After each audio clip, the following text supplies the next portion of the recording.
Toca con tus labios la trompeta, pues como el águila sobre la casa de Jehová, porque transgredieron mi pacto y contra mi ley se rebelaron. A mí clamará el pueblo de Israel: Dios mío, te conocemos. Pero desechó Israel el bien, y por tanto un enemigo le perseguirá. Ellos establecieron reyes, pero no de mí, constituyeron príncipes que yo no aprobé. Con plata y con oro hacen para ellos ídolos, para su destrucción. Rechacé el ídolo del becerro de Samaria. Arde mi ira contra ellos. ¿Hasta cuándo serán incapaces de pureza? Pues aquel becerro lo hizo un artesano, pero no Dios. De cierto pedazos será el ídolo del becerro de Samaria, porque han sembrado viento y torbellino cosecharán.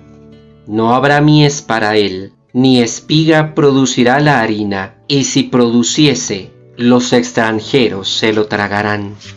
Tragado Israel es ahora entre las naciones, y como un objeto vano ya no hay valor en él.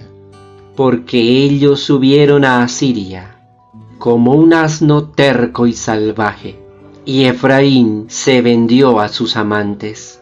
Pero aunque se alquilaron entre las naciones, yo les recogeré, y empezarán a angustiarse por la opresión del rey y de los príncipes, por cuanto multiplicó Efraín sus altares para pecar, y fueron para él altares de pecado. Les escribí para ellos muchas cosas en mi ley, pero las consideraron como palabras de extraño. Los sacrificios de las ofrendas que me sacrifican y cuya carne comen, yo no las quiero. Pues recordaré la iniquidad suya y castigaré sus pecados, y volverán a Egipto. Mira que Israel olvidó a su hacedor y construyó palacios, y Judá multiplicó ciudades fortificadas, pero enviaré fuego a sus ciudades y consumirá sus palacios. Del libro del profeta Oseas, capítulo 8, versículos del 1 al 14.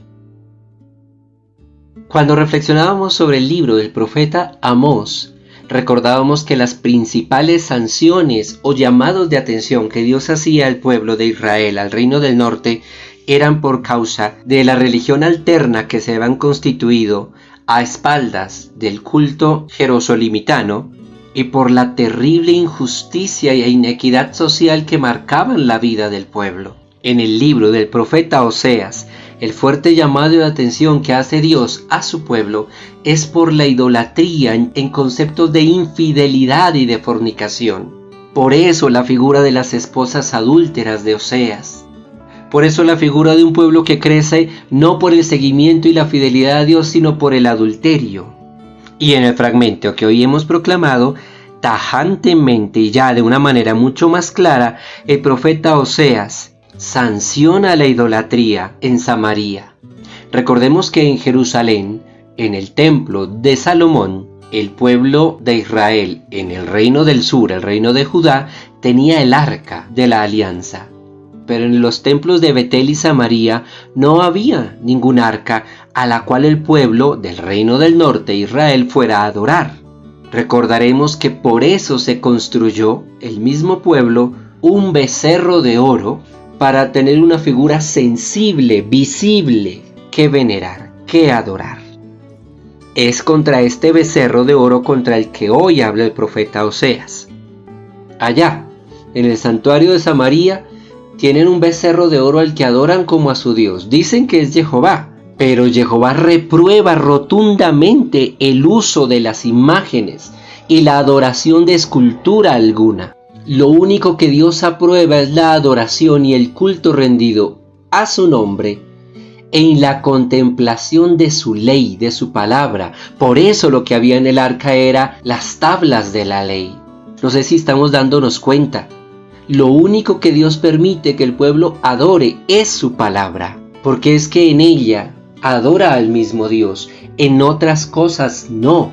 nos pueden justificar de mil maneras y podemos nosotros justificar dando ejemplos aquí y allá, pero la Biblia es bastante clara y concreta. Tal como en estos días con alguien reflexionábamos como a propósito de cierta publicación que hice yo en mis estados sobre la veneración del cristianismo tradicional romano a la figura de María, la Madre de Cristo, el pueblo ha llegado a autojustificar su culto mariano en la creencia en que ella es mediadora e intercesora, pero la Biblia es bastante clara y tajante. No lo dice Alexander, lo dice la Biblia. Solo hay un mediador, un intercesor entre Dios y los hombres, y es Cristo, nadie más. Solo se ha dado un nombre, y es el nombre de Cristo. Pero el pueblo autojustificó la construcción de aquel becerro para decir que adoraba a Dios, pidiéndole y ofreciéndole incienso y sacrificio a dicho becerro. Tal como en el culto de hoy en día, se pueden hacer muchas cosas que podemos justificar de una y otra manera y hasta hacerlas ver como muy piadosas y muy coherentes, pero que nos guste o no nos guste, la palabra de Dios condena. Punto. Tendrán que arrancar todas las páginas de todas las Biblias donde aparecen tales sentencias y podrán escribir en láminas de oro aquellas prácticas reprobadas con Dios, pero no porque las escriban sobre láminas de oro, no porque las rodeemos de flores y de incienso, no porque las autojustifiquemos de mil maneras, hasta callando la palabra de Dios, serán válidas. El pueblo de Israel en el reino del norte se creó una propia religiosidad absolutamente contraria a lo que Dios mandaba en su ley, en su palabra, de acuerdo a los preceptos mosaicos, pero se autojustificaba diciendo que era para Jehová. Hoy Dios, en este fragmento que hemos proclamado, ha sido bastante claro por medio del profeta Oseas. Yo repruebo, detesto, desecho su religiosidad, sus sacrificios y ese becerro de oro que tienen en esa ciudad. Les llegará el castigo como fuego que devorará sus ciudades y sus palacios, porque han hecho lo que yo no apruebo. Se podrá cansar el pueblo de Israel justificando todo lo que ha hecho, pero la palabra de Dios ya está dicha. No. Nos podremos justificar nosotros en las falsas religiosidades que hemos heredado por siglos y que nos han autojustificado y convencido de ellas en nuestra mente, lamentablemente, los pastores del pueblo de Dios, pero no porque lleven siglos de práctica, no porque estén escritas en los compendios de las doctrinas de las iglesias, serán válidas. La Biblia ya dijo no y punto.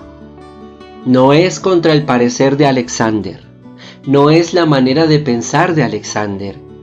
En estos 4 años y medio bastante largos de reflexión bíblica que hemos venido haciendo, solo nos hemos ceñido a lo que dice la Biblia, y cuando hay dudas hemos analizado el vocabulario en el idioma original en el que fue escrito para no equivocarnos y para no caer ni en suposiciones ni en interpretaciones.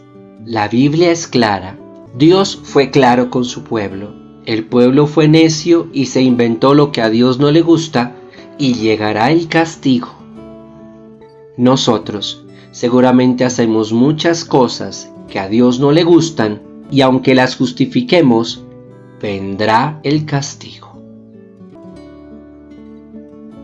Que el gloriosísimo nombre de Cristo sea pronunciado por sobre todos nosotros. Amén.